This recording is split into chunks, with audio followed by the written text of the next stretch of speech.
Have you ever felt it? That quiet pull. The sense that maybe, just maybe, we're not the first to come this far. You scroll through glass screens. You fly across oceans. You speak to machines. But deep down, something lingers. A feeling that much of what we call modern might actually be remembered. What if ancient hands once held power we've only just rediscovered? What if, beneath the dust and silence, pieces of that forgotten world still remain? In this expedition, you are more than a viewer. You are the explorer of the erased epochs. A seeker of stories written in stone, metal, and myth. We'll walk where maps fail, through deserts, ruins, and deep waters, chasing 15 ancient technologies that shouldn't exist, but do. And with each discovery, you may begin to see your own world differently.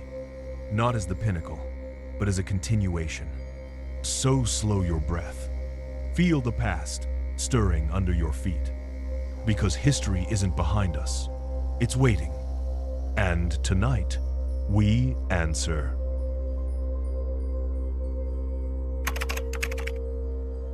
The desert wind had coated the temple steps in fine ochre dust, but it was deeper in the catacombs, beneath layers of forgotten jars, that I found it. A clay vessel cradling a copper cylinder, capped with iron. Its silence was deceptive. Something about its construction felt unnervingly intentional. The locals called it a curiosity. But as I held it to the light and saw corrosion patterns consistent with acid or vinegar, the question burned brighter than any torch. Was this truly a battery? And if so, who were they trying to power? I turned the object over in my hands, slowly. It was small. Crude, some would say. Yet as the grit fell from its seams, I could feel it. A tension. Like discovering a spark trapped in stone. Scholars call it the Baghdad battery. It was first uncovered in the 1,930 seconds near modern-day Baghdad, in a region once ruled by the Parthian Empire. More than 2,000 years ago. To the untrained eye, it looks like little more than a vase. But when you peer closer, really closer, you begin to see its potential.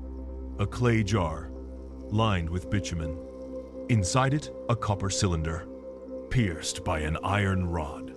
Separate materials, yes, but together? A primitive galvanic cell. If you filled it with lemon juice or vinegar, it could produce voltage.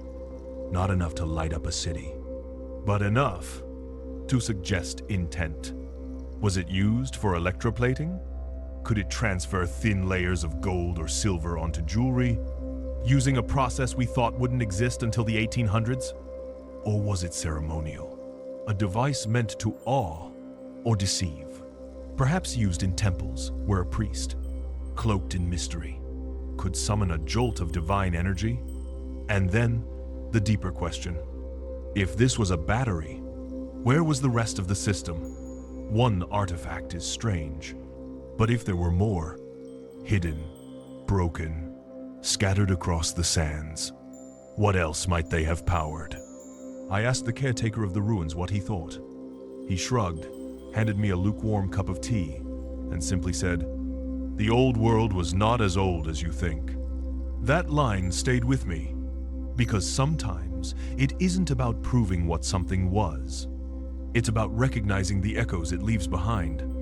In museums, you'll find similar artifacts, dismissed as containers, toys, trinkets. But when placed beside the Baghdad battery, they begin to hum with possibility. There's another layer to this mystery too. The Parthians were great traders. Their empire connected the East and the West. From the Romans to the Chinese. Could this technology have come from somewhere else? Or was it invented, forgotten, then reinvented again centuries later? Civilizations rise. Civilizations fall. And sometimes their knowledge doesn't vanish. It sinks. Quietly, waiting for hands like ours to brush it free of dust. As I packed up the vessel, wrapping it gently in cloth, I couldn't help but wonder, what other impossible technologies lay mislabeled in forgotten corners of history? Perhaps the real anomaly isn't that these things existed, but that we ever believed they couldn't. Because this little jar of clay wasn't just holding acid and copper. It was holding a question. A small, persistent one, still buzzing faintly after 2,000 years. What if they knew more than we do? It was cold in the Siberian twilight. I remember the smell of frostbitten soil as we sifted through the sediment. That's when the green glint caught my eye. A chloride bracelet, smooth, polished, and drilled with a hole so precise, it looked machine-made. But this artifact belonged to the Denisovans, a human ancestor said to have vanished 40,000 years ago. My breath fogged in the air as I turned it over. Were they truly primitive? Or have we mistaken silence for simplicity? The cave was called Denisova, nestled in the Altai Mountains of southern Siberia. Remote, silent, timeless. Inside, the wind didn't whistle. It lingered, like the breath of something ancient, still sleeping. Most come here expecting bones, fragments. What they don't expect is craftsmanship.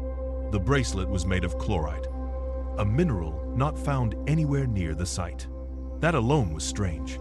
But what caught my attention was the hole, drilled through the stone with a steady circular motion, as if done by a high-speed rotary tool. Except, those tools didn't exist 40,000 years ago. At least, not according to the textbooks. And yet here it was. Symmetrical, smoothed, polished to a reflective shine on one edge. Perhaps from where? Perhaps from reverence. I held it to the light of my headlamp and watched how it refracted across the chamber walls. This wasn't an accident. It was art. It was engineering. And it was left behind by a people most of us had never heard of until recently. The Denisovans. First identified in 2010, not from skulls or skeletons, but from a single finger bone and a few molars. From that sliver of evidence, scientists unraveled an entire forgotten branch of the human family tree. Neither Neanderthal nor Homo sapiens, something else.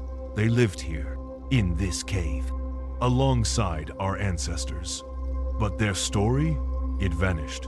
No myths, no records, no known language. Only this, a bracelet, left like a signature on the edge of prehistory. The site itself yielded clues that they were far more advanced than once assumed. Not nomads, but settlers. Not brutes, but artisans. The presence of imported minerals hinted at trade, or at the very least, long-distance movement.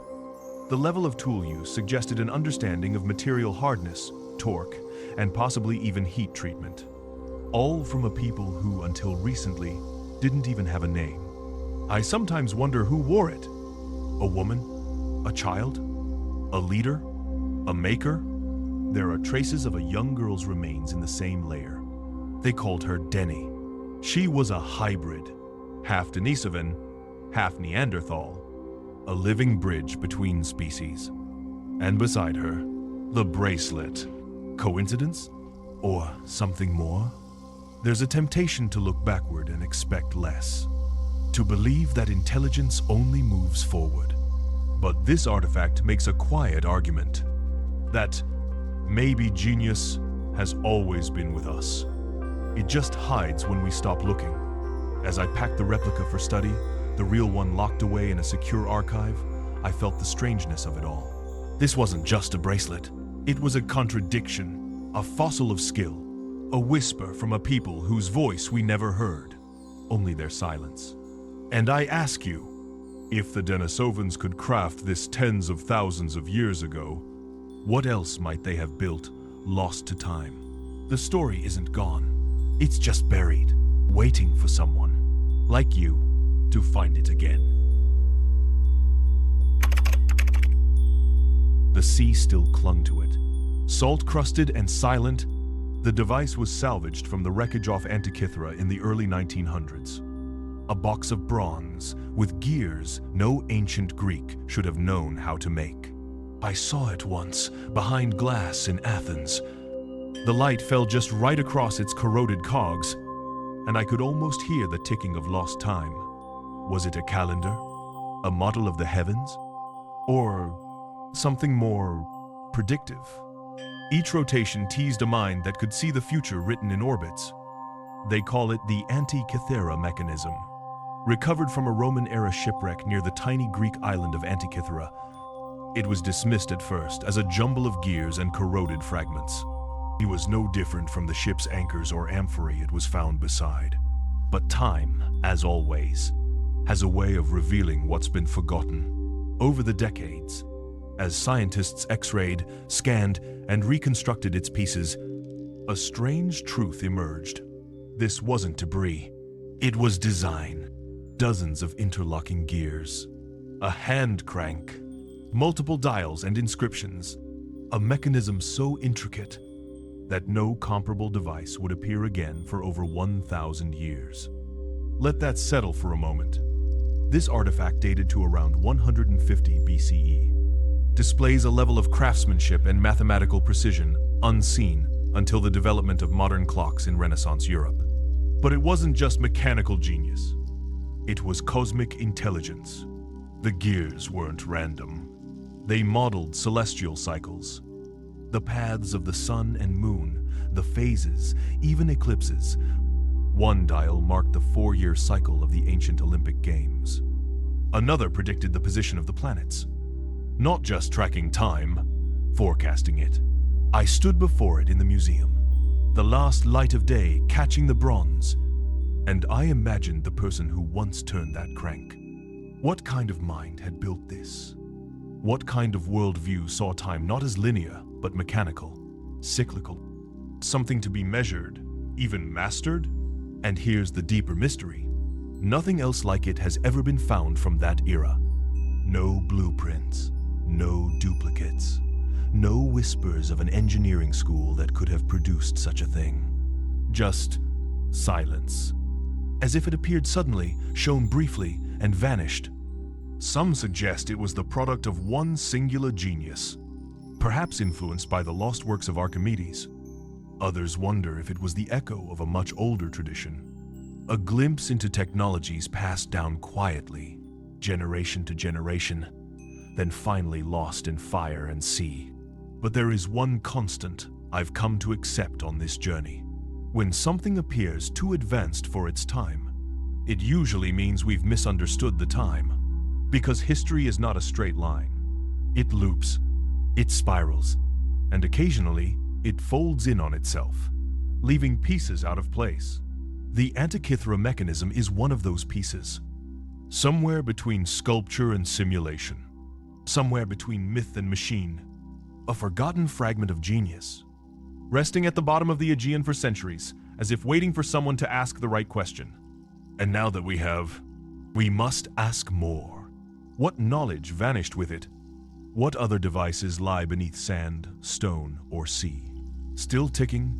Still watching the stars? The past may not be as primitive as we imagine. And perhaps the future isn't something we're moving toward, but something we've left behind. In a quiet back chamber of the Cairo Museum, surrounded by crates not yet catalogued, I held it. A bird carved from sycamore, with wings curved like a glider. It wasn't a toy. It was aerodynamic, balanced, weighted, deliberate. Some say it was symbolic, a ritual piece. But others, engineers among them, say it could fly. I imagined it, launched from a cliff by ancient hands, catching the wind over the Nile. Could the ancients have dreamt of flight long before Da Vinci? The piece is known today as the Saqqara bird. It was found in 1898 in the tomb of Padi Imen, a priest and high-ranking official during the Ptolemaic period more than 2,000 years ago. At first glance, it's unassuming. A small wooden artifact less than 20 centimeters long. But when you examine it closely, you begin to feel it wasn't just carved. It was designed. The wings are gently curved downward, in a shape consistent with modern glider aerodynamics. The tail, though missing its stabilizing rudder, appears truncated, as if it once had an additional part, now lost to time. But most haunting of all is the weight distribution. Engineers who've recreated the bird at scale, using balsa wood, 3D printing, or even wind tunnel tests, they say the original is incredibly close to functional flight. Not just symbolic, not just ceremonial, but plausible. I remember standing in that storage room, where sunlight filtered through dust like ancient gold, and wondering, what kind of mind carved this? Was it a child's plaything? An offering to Horus, the falcon god of the sky? Or something more sophisticated? A prototype, born in a world where flight was still the domain of birds and gods? Egypt, after all, was a civilization that reached for the impossible. They moved monoliths, aligned pyramids to the stars, embalmed the dead with surgical precision. Why not dream of the skies? Some researchers have proposed that the Saqqara bird may have been a scale model, a proof of concept, a teaching tool passed between generations of forgotten engineers. Others believe it reflects a memory, not just a dream, of a time when flight had been achieved, then lost, preserved only in ritual and symbol. But perhaps the most intriguing theory of all is that this was one of many, that what we found was not unique, but simply the only one that survived. The tomb was sealed for centuries, the climate dry, conditions perfect for preservation. But imagine what might have been buried elsewhere, in valleys long since swallowed by sand, or chambers yet to be uncovered. Perhaps this bird was once part of something larger, an entire tradition of experimentation, long forgotten. A culture that watched the ibis, the kite, the falcon, and didn't just admire their flight, but tried to mimic it. Some laugh at the idea. They say it's just coincidence, that anything vaguely shaped like a bird can be made to glide. But when I held it, when I felt the balance in my palm, and saw the aerodynamic sweep of its wings, I didn't feel coincidence. I felt curiosity. I felt intent. It made me wonder how many ideas we've rediscovered in modern times that were first imagined in silence. Because flight, like fire, is not just a technology. It's a longing, a human yearning etched deep into our bones. To rise, to lift, to see from above. And perhaps, just perhaps, the ancients once took to the skies, not with engines, not with metal, but with vision.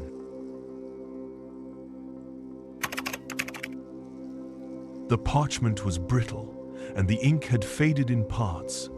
But the map it revealed told a story cartographers still argue over. Drawn in 1513 by Ottoman Admiral Piri Reis, it depicted parts of South America with shocking accuracy. And, more baffling still, the coastline of Antarctica, without ice. But Antarctica wasn't officially discovered until 1820. And its ice-free state? Not seen for thousands of years. I remember standing over the replica in Istanbul, tracing the coastline with a gloved hand, wondering what older maps Reis had seen, and who had drawn them. Because the map itself is only part of the mystery. The true puzzle lies in what it shows, and when it was drawn. Piri Reis was a seasoned sailor, a respected admiral in the Ottoman fleet. His map was no idle sketch. It was compiled from older source charts. Ones he claimed came from the time of Alexander the Great, perhaps even earlier. The surviving portion of the map, only about a third of the original, shows the western coast of Africa, the eastern coast of South America, and a portion of what appears to be Antarctica, drawn in astonishing detail. But here's the issue. In 1513, no European nor Ottoman had ever seen Antarctica. Its existence was purely theoretical, and its coastline buried beneath a mile of ice. Yet on the Piri Reis map, that coastline is drawn, not as an icy mass, but as a clean, detailed outline. Rivers, bays, mountain ranges, features that only became visible through seismic and radar surveys conducted in the 20th century. So, the question becomes, How did Piri Reis, or the sources he used, know what was there? Some suggest this is all coincidence, that the landmass is misidentified, that cartographic distortions explain the strange alignment. But even mainstream scholars agree. The accuracy of South America's east coast is exceptional, far better than what 16th century Europeans typically produced. So where did these source maps come from? And more unsettling, who made them? In his own writing, Piri Reis claims he used around 20 different charts, some from Arab sources, others from older, now lost maps. He even suggests some of these may have been relics of ancient seafarers. That line has haunted me. Ancient seafarers, long before compasses, sextants, or satellite imaging. Someone mapped the world with a precision that shouldn't have existed. Perhaps they were Phoenicians, Atlanteans, or a civilization entirely forgotten. It's easy to dismiss these thoughts, to tuck them away behind glass and logic. But the Piri Reis map doesn't ask you to believe in fantasy. It simply refuses to fit into the version of history we've been handed. And that's what makes it powerful. I remember watching tourists shuffle past the replica. A quick glance, a photograph, a nod. But I stood there longer. I looked not just at what was drawn, but what it implied. If Antarctica was mapped when it was ice-free, that would mean the original source charts are at least 6,000 years old, possibly more. That would place them deep in the Neolithic era, when humans were supposedly just learning to farm, to build, to count, not to sail around the globe and chart the poles. And yet, here at Island, a parchment drawn by a man who never claimed authorship, only stewardship, who copied what others had drawn, who preserved a memory not his own, a memory of a world before the flood, before the ice. Perhaps the past didn't just know where it was. Perhaps it also knew what was coming.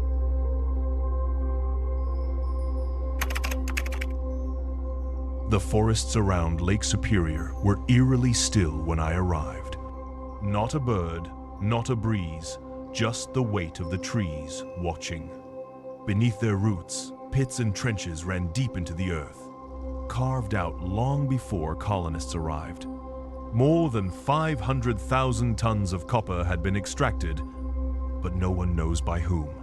The local tribes say it wasn't them. No smelting sites, no ruins, just the copper, gone. Some whispered of a race of giants, others of ancient sea traders. All I know is this: the stones still bear tool marks, and someone took the metal with purpose. It wasn't a single site, it was thousands. Scattered across Michigan's Keweenaw Peninsula, Isle Royale, and parts of Wisconsin. Over 5,000 prehistoric mining pits, methodically dug, abandoned, and reclaimed by the forest. And the copper? Pure. So pure, in fact, that it required no smelting. It could be hammered into shape. Tools, weapons, ornaments. Immediately. And yet, there is almost no trace of it in the archaeological record of the region. It vanished.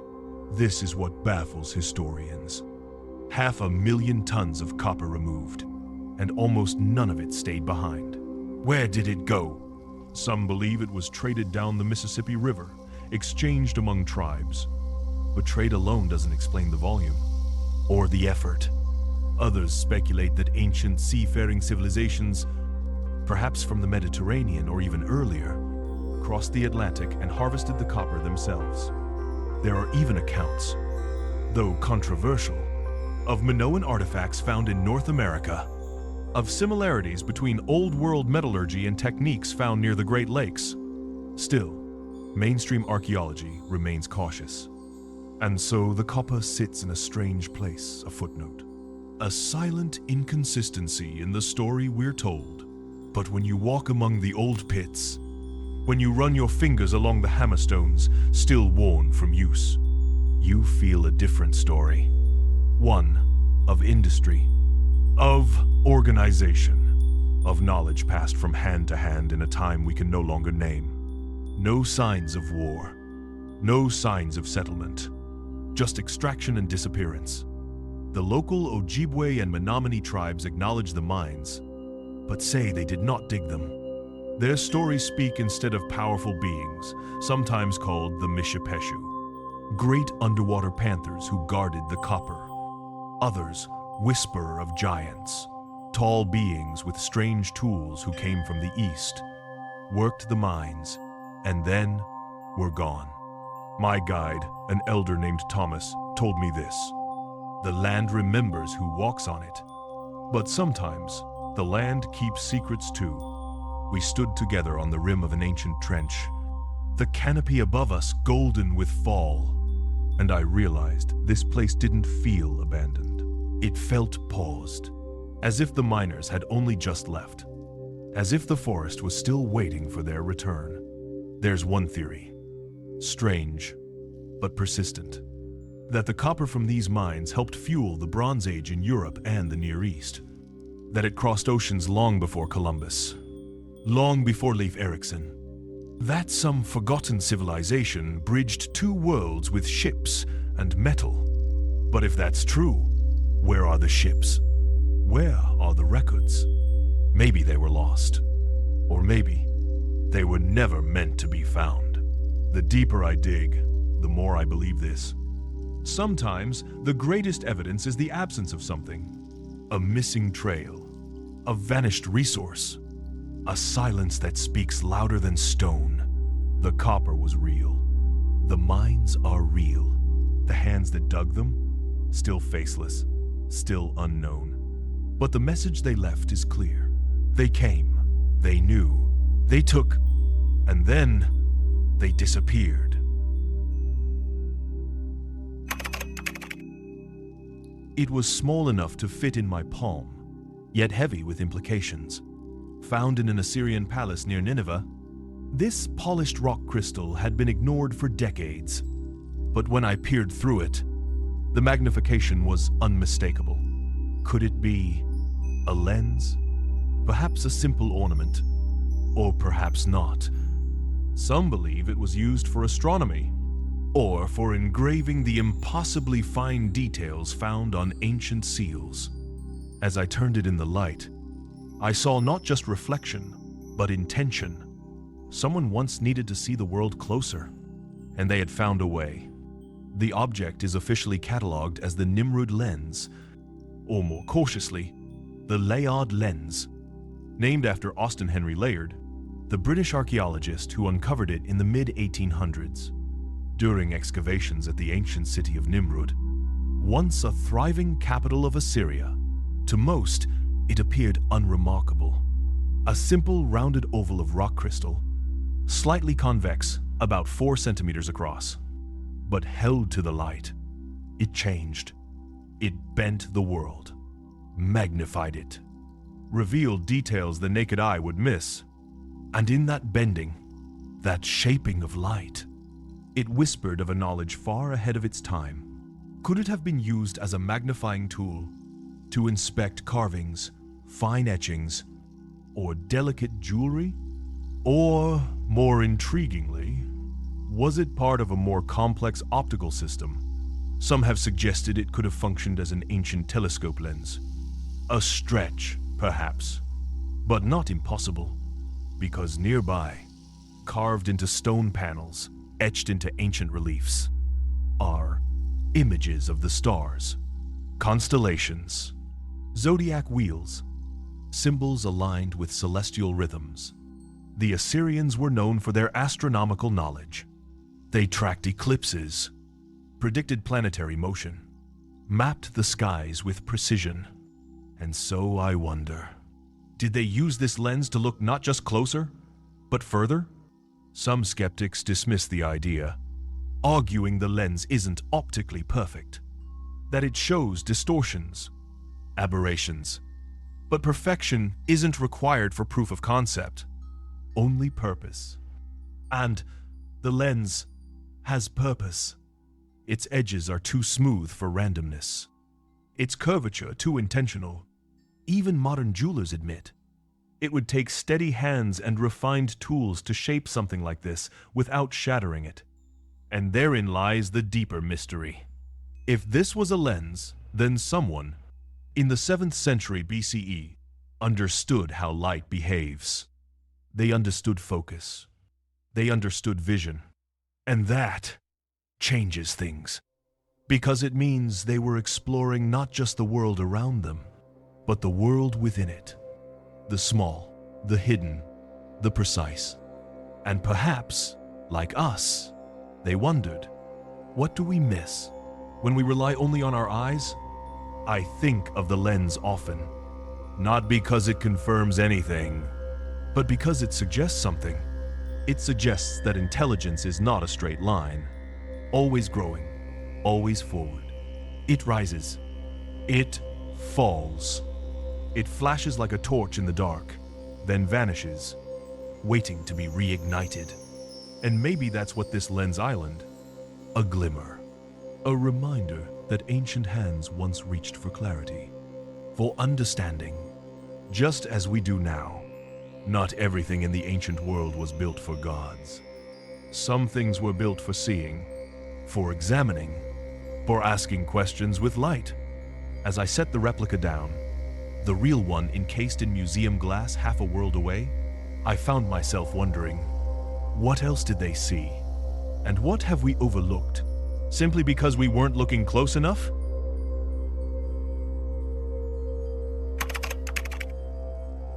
The currents off the coast of Yonaguni are swift and cold.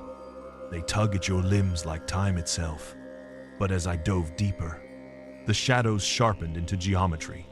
Massive stone terraces, steps, and sloping platforms beneath the sea.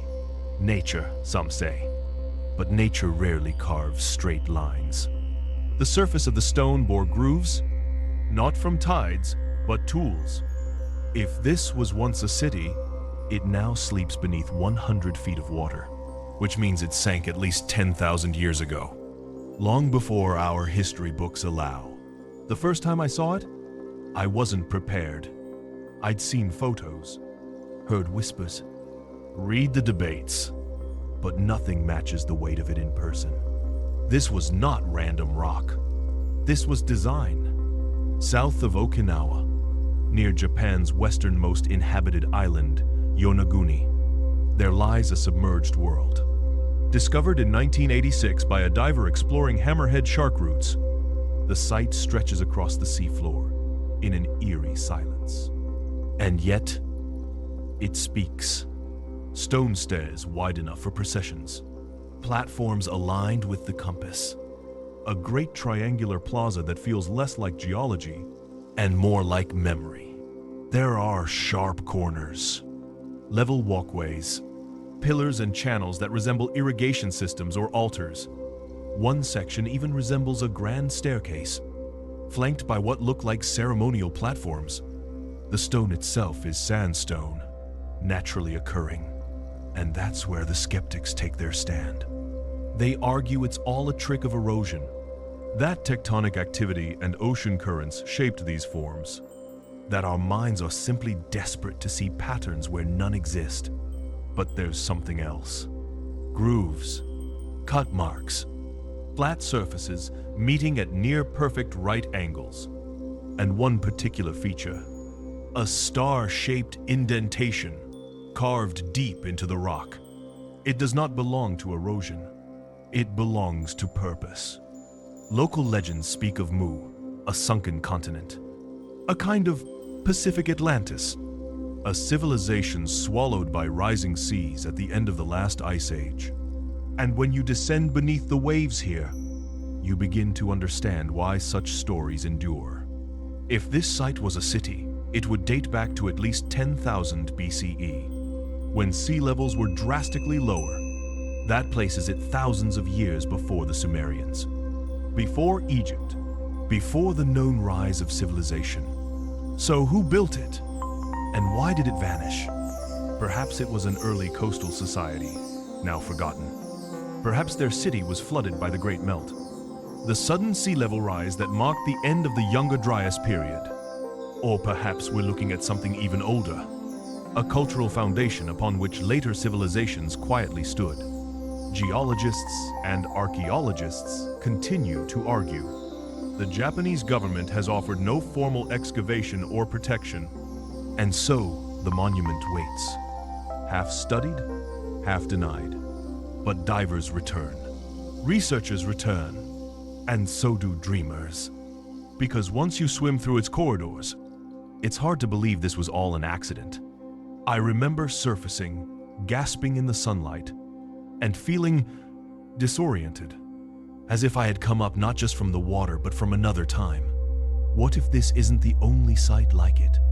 What if the seafloor is scattered with the bones of forgotten cities? Built in an age before written history, erased by a flood no one survived to record? It wouldn't be the first time the sea has taken more than it gives. Perhaps this place is a warning. Or perhaps it's an invitation to look deeper, to go further, to question the land beneath our feet and the waters that hide what once stood above them. In the mist-soaked highlands of West Java, the hill felt oddly symmetrical. The villagers called it sacred, and archaeologists called it natural. But as we dug deeper, basalt columns emerged, tiered, deliberate, buried beneath layers of volcanic soil. Carbon dating from the deepest layer? Over 20,000 years old, older than any known pyramid. The jungle had tried to reclaim it, but the stones still whispered of alignment, geometry, and rituals. If it truly is a pyramid, it changes everything. They call it Gunung Padang, Mountain of Light. At first glance, it seems like any other hill in the Indonesian countryside. Lush, terraced, blanketed in green. But the locals have always known it was something more. For generations, they've said it holds power, that it resonates, that it remembers. And then the excavation began. What was once believed to be a natural formation turned out to be a massive structure, built in layers, like a stepped pyramid. 5 terraces carved into the hillside, each one supported by carefully placed stone columns made of andesite, volcanic basalt. The stones aren't just randomly scattered. They're aligned, arranged. Some even appear to hum when struck, resonant with frequency. At first, mainstream archaeologists dated the structure to around 500 BCE, placing it in the early Iron Age. But then, samples from the lower levels were sent for radiocarbon dating. And that's when everything changed. From the deepest layers, buried beneath several meters of hardened volcanic ash, came dates ranging from 13,000 to 23,000 years old. If accurate, that places Gunung Padang far before the rise of Mesopotamia, before Göbekli Tepe, even before the end of the last ice age. Older than any known pyramid, older than any known civilization. And yet, someone built it. The deeper we go, the more complex the structure becomes. Internal chambers, passageways, wall segments aligned with solstices and cardinal directions. It's as if the builders were not just stacking stones, but encoding meaning. But here's the dilemma. If Gunung Padang is truly that old, then it predates all known construction techniques. There should have been no tools, no cities, no organized labor. Only hunter-gatherers wandering through time. So, who built it? Some theorists suggest survivors of a lost civilization. One wiped out in a global cataclysm. Perhaps the floods spoken of in myths around the world. Others believe the site was used continuously over thousands of years, with each generation adding layers to a sacred foundation whose origins were already forgotten. But one thing is certain, the stones are older than the story we've been telling. I remember kneeling by one of the pillars, brushing away moss, and seeing what looked like chisel marks, faint but regular. The air was thick with rain and incense, and somewhere nearby, a villager played a bamboo flute, a sound that felt older than language. Gunung Padang isn't flashy. It doesn't rise like Giza, or shimmer like Machu Picchu, but it broods. It holds its secrets tightly, as if waiting for the right moment, or the right question, to unlock them. And perhaps that's the lesson here, that not all pyramids point upward. Some sink into the earth, layer by layer, like memory. And in their silence, they ask us to remember not just what we've built, but what we've forgotten. Because if Gunung Padang is real, and the dating holds true, then our timeline isn't wrong by centuries. It's wrong by millennia. And the truth may be buried just beneath our feet.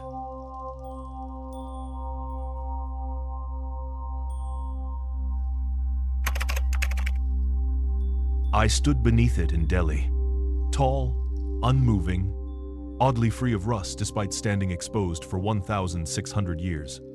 The iron pillar puzzled metallurgists for decades. High phosphorus iron?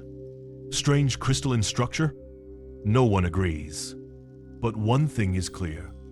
Its resistance to corrosion far surpasses modern steel. I ran my fingers across the metal's cool, unflaking surface and wondered, were the ancient metallurgists protecting something more than just a monument?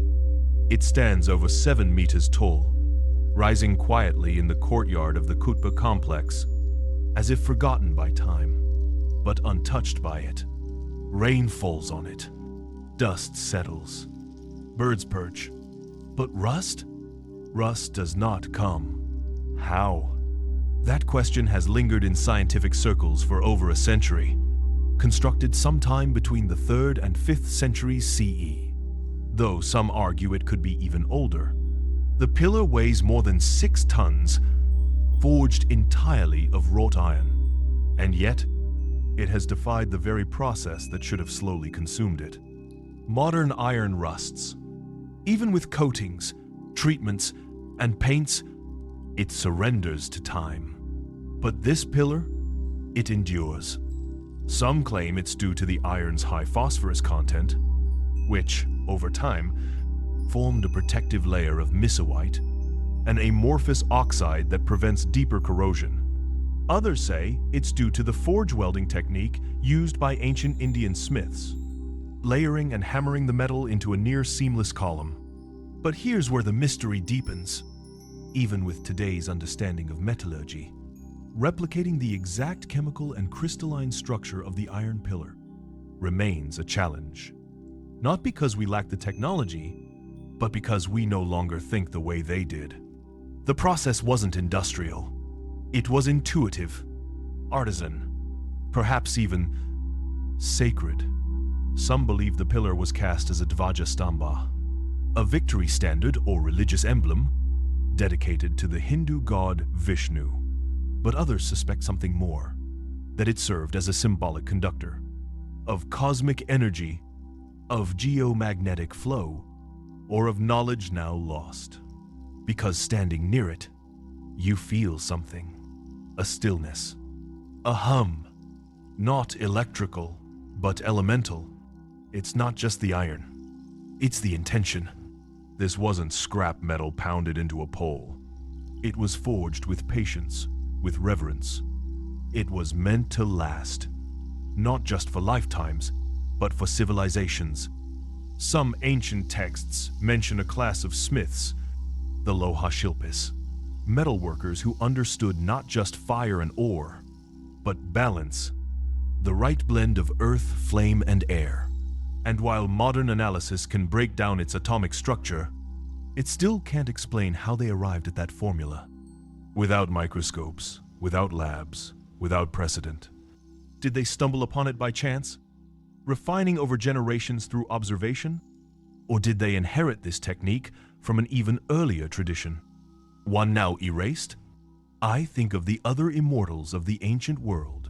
Damascus steel, Japanese tamahagane, meteoric iron blades from Egypt and Mesopotamia. Different cultures, different continents, and yet similar whispers. Of metal that lives longer than stone. I ran my fingers along the pillar once more before leaving. the surface cool, unblemished, silent. And I asked myself, what were they truly trying to preserve? A monument to a king? A feat of engineering? Or a coded reminder that the deeper mastery lies not just in shaping matter, but in knowing how not to lose it? Maybe this wasn't a pillar at all. Maybe it was a bookmark, left in the earth by those who came before, marking a page in history we're only now beginning to reread. The plateau was silent, but for the crunch of gravel under my boots. I had come to see an elongated skull, shaped through ritual.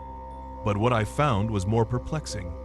A metal plate fused into the cranial bone, with signs of healing. It wasn't a burial prank. The person had lived with it. Some kind of primitive surgery? Or something more advanced, now lost? The metal alloy didn't match local sources. It was as if knowledge had been borrowed, and then forgotten. I stood in the thin air of the Andean highlands, where the winds move like spirits, sharp, restless, carrying dust and whispers from a time we no longer understand. The skull was displayed with reverence in a small rural museum, a quiet place that saw more llamas than tourists. Its shape was already unusual, long and narrow, the result of deliberate cranial deformation, a practice performed by several ancient South American cultures.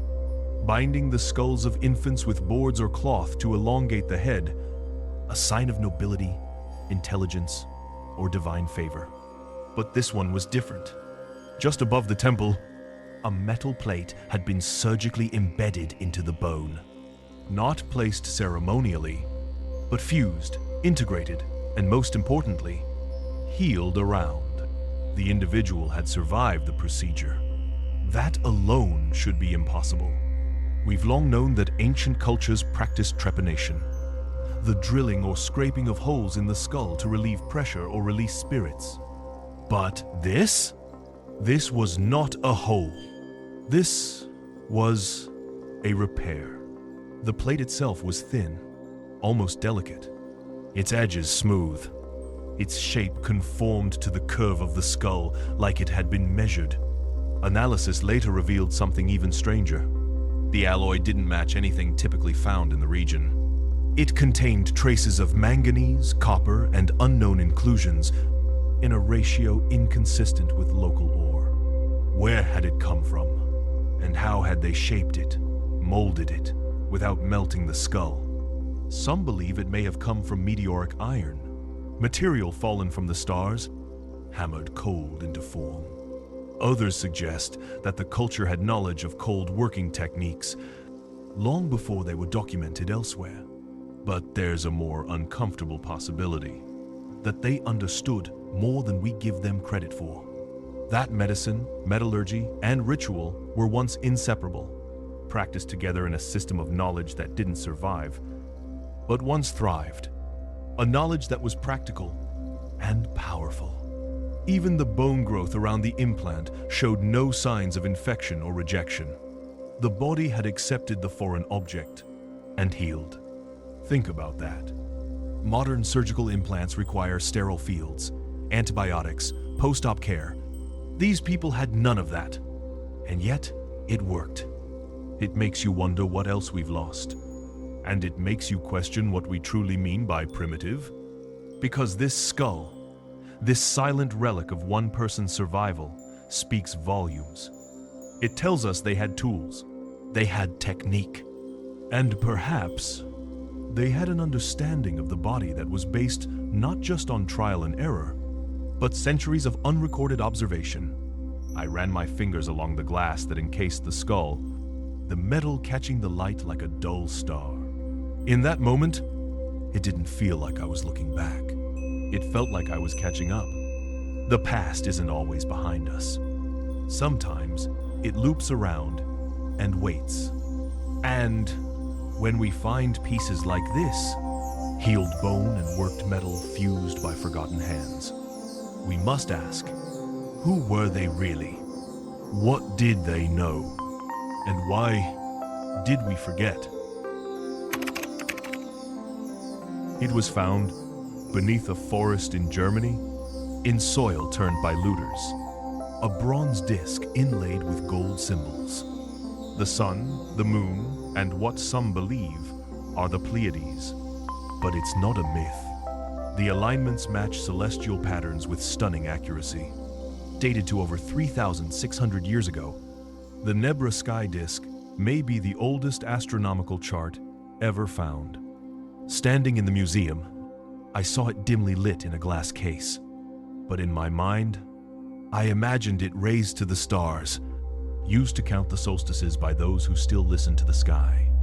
The disk is small, only about 30 centimeters across. But the weight it carries is vast, forged of bronze, adorned with delicate gold leaf. The Nebra sky disk is more than an object. It is a message, written not in letters but in light. Found in 1999 on a hill called Mittelberg, not far from the town of Nebra, the disk was unearthed by treasure hunters digging illegally. At first, they didn't know what they had. A rusty plate, odd markings, but once cleaned, its truth emerged. A golden Sunday, a crescent moon, a cluster of 7 dots, believed to be the Pleiades, the 7 sisters. Along the edge, 2 golden arcs, showing the angle of sunrise and sunset on the solstices. Not abstract, not decorative, functional. This was not just art, it was astronomy. Thousands of years before telescopes, before sextants, before observatories, someone looked up and decided to map the heavens. But here's the part that stops you. The precision. The placement of each symbol corresponds to known celestial events. The arcs along the edge align with the summer and winter solstices, just as observed from the region.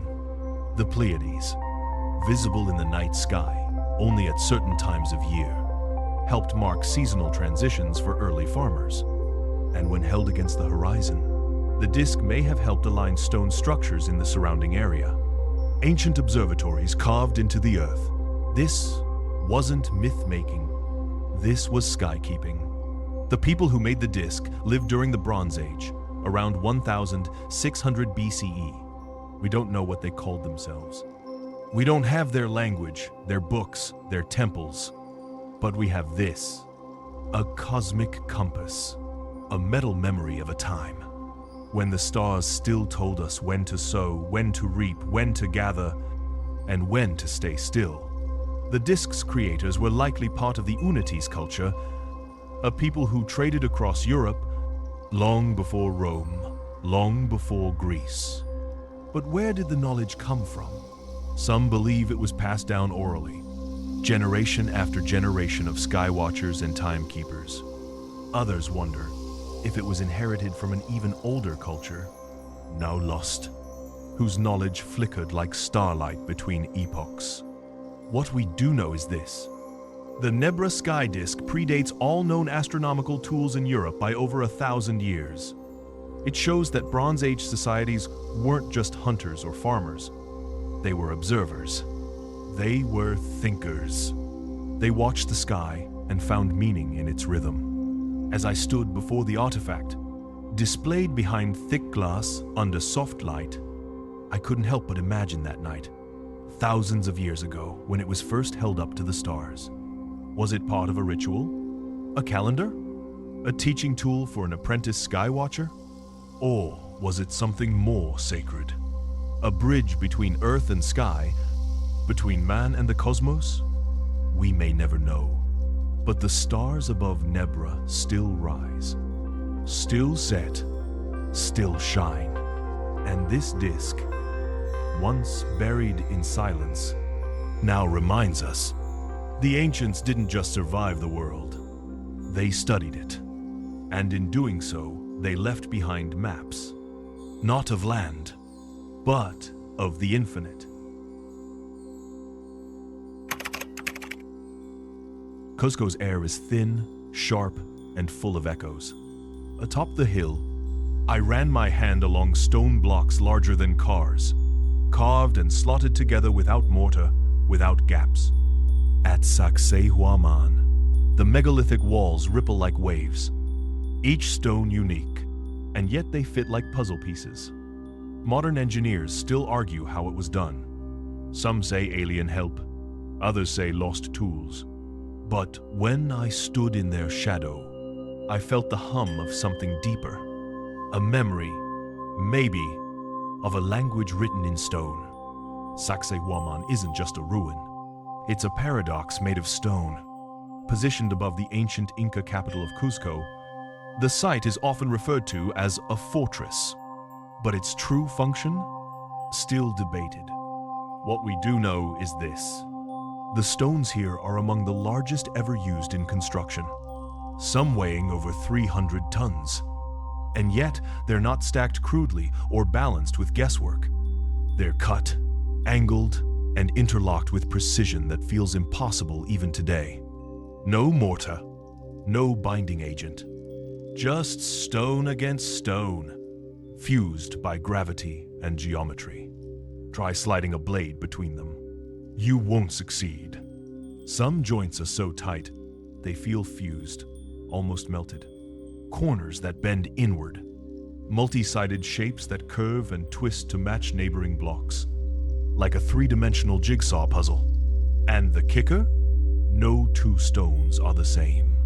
Each one was individually shaped, not just for structural stability, but perhaps for something more. Some believe the odd shapes helped the walls withstand earthquakes.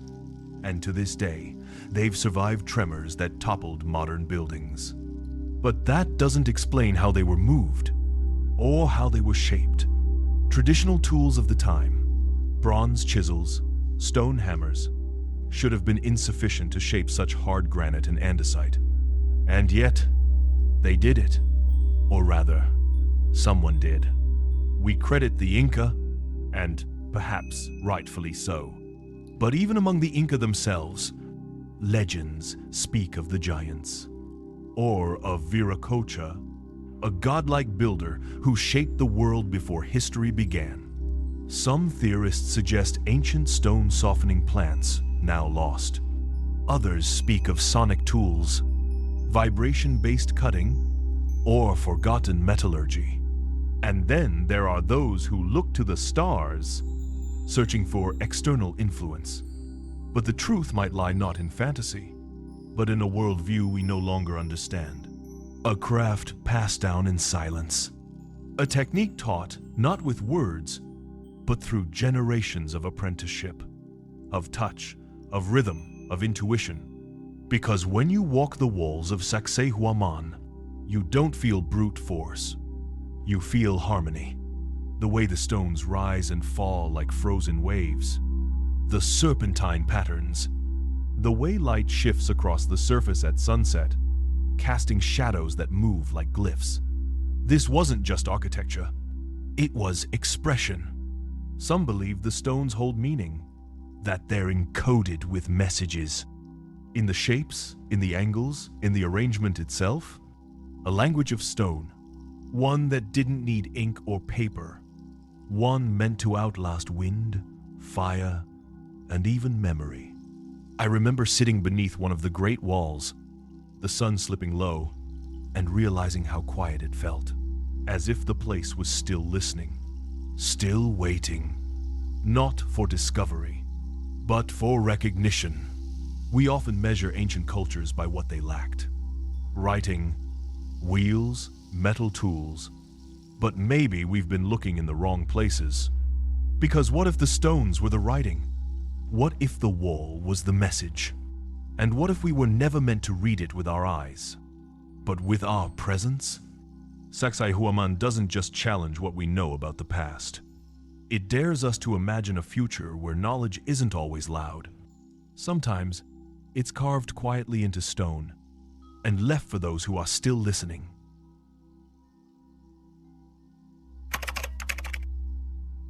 They said it was found buried beside mastodon bones in Romania, a metallic wedge, light and pale like aluminum. But aluminum isn't naturally found in pure form. It takes high heat smelting, industrial refinement. And this one? allegedly over 11,000 years old. I examined the artifact once. Ridges, dull shine, weightless in the hand. Too many questions, too few answers. Some say it was planted, others say it's from another time entirely. But the soil around it had not been disturbed in centuries. The story begins near the banks of the Mureș River in Transylvania. Construction workers were digging, unearthing sand and gravel for a foundation, when they struck something unexpected. A cluster of fossilized bones in a metallic object, half buried in the riverbed. The bones were later identified as those of a mastodon, an extinct Ice Age mammal. But the metal? That didn't belong. Roughly 20 centimeters long and shaped like a wedge or a rudder, the artifact was pale, almost silver in color, and strangely light for its size. Initial lab tests were unsettling. The object was made primarily of aluminum, nearly 90%, with traces of copper, zinc, and other rare metals. But here's the problem. Aluminum doesn't occur naturally in metallic form.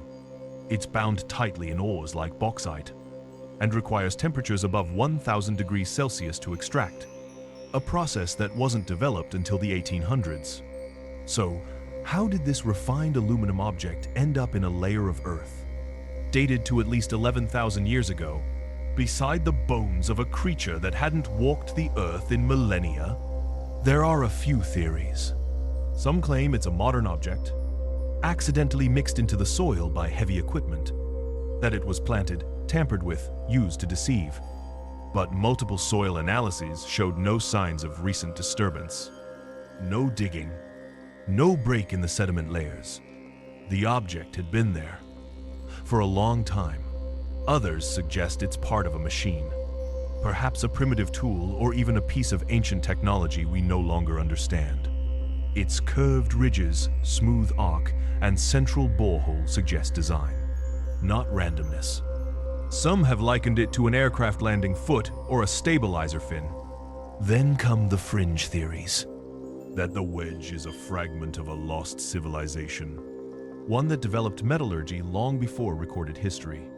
Or, more boldly, that it was never human at all, an out-of-place object not just in time but in origin, something left behind, or dropped, or forgotten. But no matter which theory you follow, the Wedge remains unclaimed. No one knows where it truly came from. No one knows who or what made it. And perhaps that's the point. Because the deeper mystery isn't just in the object itself, it's in the questions it refuses to answer. What if metallurgy didn't begin when we think it did? What if there were peaks of knowledge, of civilization, now buried beneath time? Every great story of humanity assumes a steady rise. From stone tools, to fire, to metal, to machines. But what if we're just a repeat performance? One echo in a longer, older rhythm? The Wedge of Aiud sits now in a museum archive. Unlabeled, unpublished, mostly forgotten. But when I held the replica in my hand, when I felt its balance, its cool metal surface, I didn't think of hoaxes or conspiracies. I thought of time, and how sometimes it loops. Not in circles, but in broken spirals, where fragments resurface, without explanation, without context, without permission. And in those fragments, we glimpse a version of the past that doesn't ask to be believed. It only waits to be found.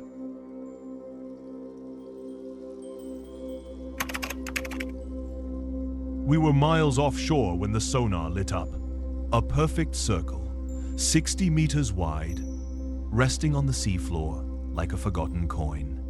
The Ocean X team called it the Baltic Anomaly. When divers descended, their equipment malfunctioned. Cameras shut off, skin burned. And then there was the scorched trail beneath it, as if something had landed or crashed. I never got to see it myself. The site was suddenly sealed off. Files vanished. But one diver said it best. It's not just a rock, it's waiting The anomaly was discovered in 2011 by a team of Swedish treasure hunters scanning the floor of the Baltic Sea between Sweden and Finland. At first, they were searching for shipwrecks, old cargo, sunken wood, nothing unusual. But what they found was something no ship had left behind. A structure, perfectly round, symmetrical, massive. At nearly 200 feet wide, with steep sides and a flat top, it looked, from sonar, like a stone disk straight out of science fiction. And what lay beneath it was even stranger. A long, 300-meter trail, as if the object had skidded across the sea floor before coming to rest. Initial speculation ran wild. Was it a UFO crash site? A remnant of a lost civilization? Or some kind of secret military installation? Long forgotten, or perhaps never meant to be known? The Ocean X divers went down, and that's when the trouble began. The electronics, cameras, lights, satellite phones, all failed as they neared the anomaly. Not just interference, shut down, completely and inexplicably dead. And then came the physical symptoms. Divers reported headaches, nausea, even skin burns that appeared without exposure to heat or chemicals. What kind of object causes that? They managed to take a few samples. The outer surface appeared to be made of an unusually high concentration of metals, including manganese, limonite, and what some claimed was a material unknown in standard geological databases. Then, silence. Research halted. Further dives were delayed, and official interest seemed to vanish. Requests for military scans were denied. Institutions that initially showed support suddenly backed away. Even now, much of the raw sonar data remains unpublished. Key files allegedly lost. Some claim the site is now monitored. Others say it's been quietly sealed off from public access. So what is it? Mainstream geologists suggest it's just an unusual rock formation, a glacial deposit shaped by time and pressure. But that doesn't explain the circular precision, the radio interference, or the burn patterns in the seafloor beneath it. Nor does it explain why so little data has ever been released. Because if it was just a rock, why the secrecy? Why the vanished footage? Why the warning signs that still keep independent divers away? Standing on the deck that day, I stared out at the waves and wondered, what if we're not meant to know? What if some remnants of the past, or of something else entirely, were never meant to surface? And what if this disk is not buried, but parked?